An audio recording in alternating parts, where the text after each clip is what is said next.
Eto, attorney, no? Yes. Ano ang paghahanda or magiging aksyon ng kampo ni Attorney Vance sa plano ng Kamara na buksan ang sealed box of tax records kaya ng mag-asawa na deferred dahil sa posibleng labag ito sa National Internal Revenue Code? Any comment, Mama Bing, attorney? So, Libayan? we will be observing first kung ano yung mangyayari tomorrow. Okay. Kasi if I will be commenting now, that is speculative. Yeah, sa bagay. Oo, parang inuunahan mo na sila. Oo, di ba?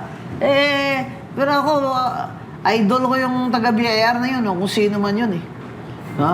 Abogado Sabi yun, nyo, for sure. bring the box. Eto na po yung box. Ako, ang taas ng respeto ko talaga sa Pero abogado hindi po na namin naninindigan. bubuksan yan. Kasi bawal po sa batas. Ibig niya sabihin, kayo na lang po magbukas niyan kung Diba? okay ka rin, ano?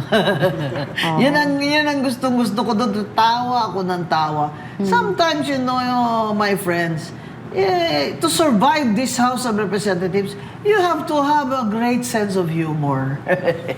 Ako, Mama Bing, tsaka attorney, ang basa ko dito, ang analyze ko sa nangyayari sa House of Representatives, alam nila hindi sila mananalo or baka wala na talagang boto.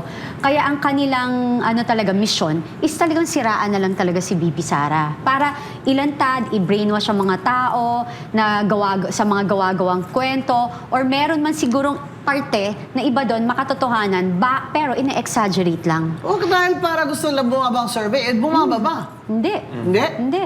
34 pa rin. Wala Diba? pa rin eh. Hindi kasi it's been 2 umubra eh. years or more. They're doing it. And pagod na yung tao. And you know, hindi naman tanga ang tao eh. After a while, they will realize na this is all political as talaga, na intention nila, politika lang. Ang pumapalakpak lang naman dito sa impeachment ay yung mga kalaban ni BP Sara. Takot kasing makulong. At saka gustong tumakbo presidente. Oo, Di ba? correct. Grabe na mga kumaka-speech may podium binabasa yung speech para talagang presidente na. One of these days sa totoo lang, maglalagay ako dito ng podium. Kati? Sige, go. Diyan ako, parang ako mag-speech ba? Parang kayo lang ba ang pwedeng mag-presidential? Pwede rin kami ni Cathy mag-presidential. Naglagay din kami ng podium dyan at magbabasa din kami ng Diba? aming Mag-Filipiniana ka. Yung script. butterfly sleeves talaga. Lola niyo, baka manghiram pa ng saya. Uy, nag-dress ka one time. Ay, bongga, di ba, Cathy? Ay, oo. Pang Ralph Lauren. Of Ang look. course. Safari. Oo, bongga. Kulang na lang tigre. Wala kaming mahiram na tigre. Kinitsabit eh. Sayang. Next time, guys. Next time, magdadamit kami dito ni Cathy. Ako medyo worried ako sa nangyayari with the AMLA, Mama Bing, no? Sa tingin nyo ba, mawe-weaponize na ngayon ang AMLA bilang black propaganda, lalo na sa mga kakandidato sa 2028 presidential election? Kasi if it's like this, actually hindi lang to for candidates eh. I have a lot of friends, syempre mayaman yung iba, they have so much money, na ano ba to, bakit we thought we are safe because we have this bank secrecy law, we have those protection, but apparently all of this right now ay nawe-weaponize or na yung parang wala lang pakialam na bubuksan mo lang or gagalawin mo lang. Kasi para lang sa kapakanan ng personal na interest ng ibang kandidato dyan. Kaya maganda itong final ni Attorney Manscarpio na criminal cases eh. Para matuto ito mga ito eh. This will be a landmark case na they're liable criminally pag ginawa nila ito. Hindi, natatawa lang din ho ako dun sa mga nagko-komento, gumagawa ng komentaryo about sa kanyang pag-file ng kanyang kaso. Kasi nasabi nila, guilty yan, kaya ganyan. No, it's not, guys. Para nyo nang sinabi na kapag kayo ay ordinaryong citizen at dahil lang kapatid nyo, kaibigan nyo, ay kasama nyo, tas bigla lang kayong pinagtripa ng isang politician at gustong pabuksan ang personal ninyong mga dokumento katulad ng sa bangko nyo, ay okay lang. So tama lang ho. Ang nilalaban niya ay naaayon sa batas, hindi po to illegal at karapatan niya po itong gawin. Ano pong masasabi niyo doon sa mga gumagawa ng komentaryo, Attorney Libayan? If I may add lang, we have to remember kasi yung final namin is to implement the penal provisions. So in simple terms, that means may nilabag po sila sa batas. So Attorney Man simply wants to hold liable yung mga may violate sa Anti-Money Laundering Act natin. And that is his Yun lang po right. yun. Yes. And he's a lawyer. Definitely he knows what It's his right to sue. Hindi naman po pwede na nakikita mo na may violations ginagawa and you will just tolerate Pababayaan it. mo. Tapos abogado pa siya. Yes. Di ba? Talagang bully no? Lalo na po na this is the right to privacy. Yes. So when you say right to privacy kasi it has a lot of aspects. One of which is yung financial transactions, anti-money laundering. Pero may other aspects pa of privacy. So if they can do this sa anti-money laundering angle, how much more in Sa other iba pa. aspects pa? So obvious ba na this is really just a black propaganda? Biro mo yung total transactions na billion daw. Sabi nila, biro mo magkano lang sweldo niya? Bakit billion yung kanyang pera sa bangko? Napaka-bright nyo naman. Yung transactions yan, debit, credit yan eh. Eh, ina-add yung winidraw mo, diniposit mo, dumaan yung cheque sa kumpanya mo, winidraw mo, pinagbigay mo sa shareholders.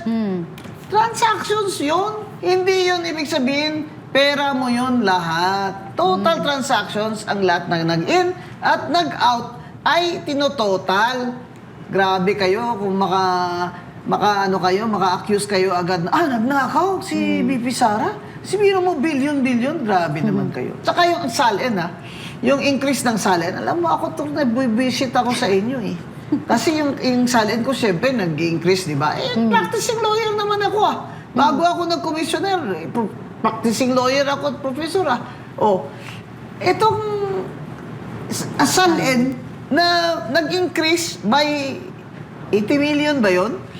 Pero sa ilang taon naman, Kati, Hindi lang yun, Mother. ilang taon naman yun na dalawa sila na nag-i-earn. Yes. Diba? May ilo office sila. Yeah. Diba? At saka yung property natin, nagkumikita. Tumataas ang presyo nito. Nag-appreciate. Oo, di ba? Tapos yung investment natin, kung ano man yun, kung may alahas sila, Ang gusto ko nag-appreciate makita, lahat. lahat ng magpipresidente, gusto magpresidente, ilabas nyo na ngayon yung salin nyo. Exactly. Simula ng first time kayo nag-gobyerno. Ber? Sige. Okay yan. Bakit kami lang? Bakit si BP Sara lang? Kasi wala namang impeachment. Gusto ko nga, sabi ko sa COMELEC, eto, tagal ko nang gusto kong gawin to, ayaw lang ng iba Dapat mag-attach na kung ng SALN sa Certificate of Candidacy.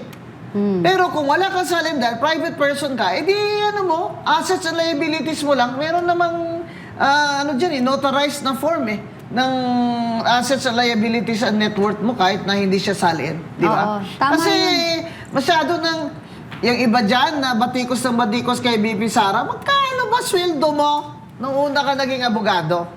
Correct. Masyado kayo.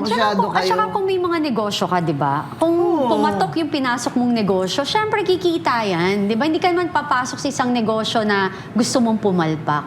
Hindi, ang Diba? doon is may law practice. Isa pa May yun. law office yung husband. Hindi naman as if walang trabaho yung husband. Grabe ka. Ang liit na talaga ng tingin nyo sa Vice President, no? Minamata-mata nyo na kayo naman dyan, marami sa inyo dyan magnanakaw. Ako hindi Sige ako nga, ilabas magugulat. nyo nga salin nyo dyan. At kung mali ako, magsusorry ako sa inyo dun sa flagpole nyo. At ako, I will name names. Pag sa 2028 tumakbo kayo, you are open na kayo to attacks.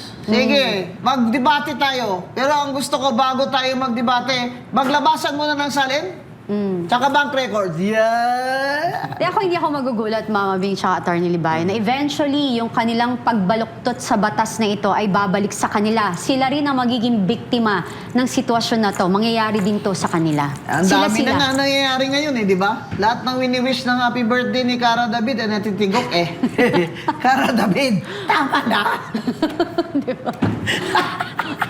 Tama na yung mga wish mo! Pero di ba, nakakarma din sila. Ito naman si Martin Romualdez, Huwag na natin damay dito si Atty. Libayan, sa kwentong ito.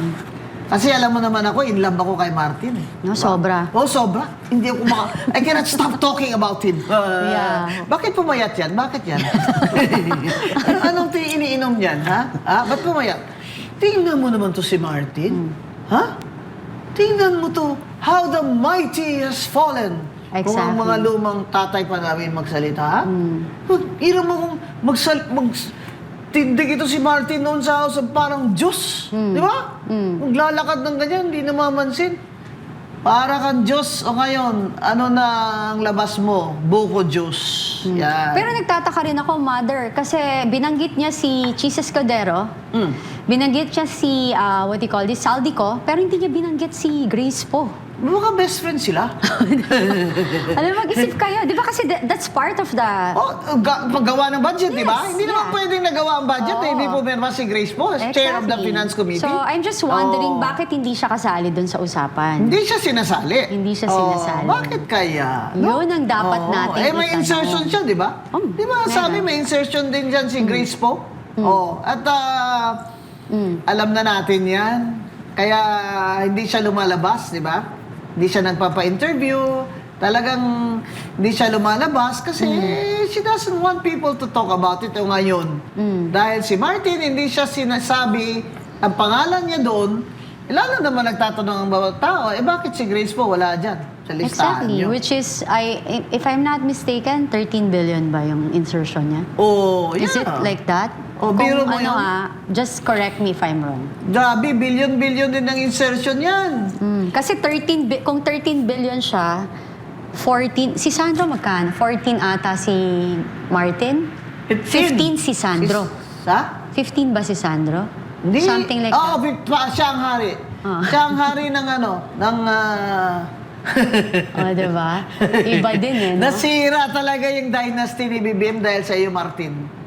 Kasi di ba ang plano nyo, ito talaga, this is my theory and I think I'm correct, na kaya nyo sinaksak si BP Pasara within 1 year pa lang dahil para makabuelo na si Martin Romualdez for 2028. Kaya ganyan nangyari sa budget since 2022 Total mga flood control na mga ghost yan para sa kickbackan. Para sa 2025, manalo na. Biro mo yung tingog, 3 seats. Manalo na yung lahat ng mga congressman nila.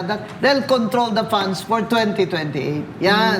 Ikaw nakasira, Martin, sa presidential dynasty ni BBM at ni Sandro. Sandro, kailangan awayin mo yung uncle mo. Kung hindi dahil sa kanya, magpipresidente ka pa after 2028. Di ba, Kopito? Pero hindi ako naniniwala, Mother, tsaka attorney, na walang alam ang first family sa galawan ni Martin Romualdez. Imposible yun na wala, for me. Well, sabi nga ni Martin, sa kay Saldico, what the president wants, the president gets.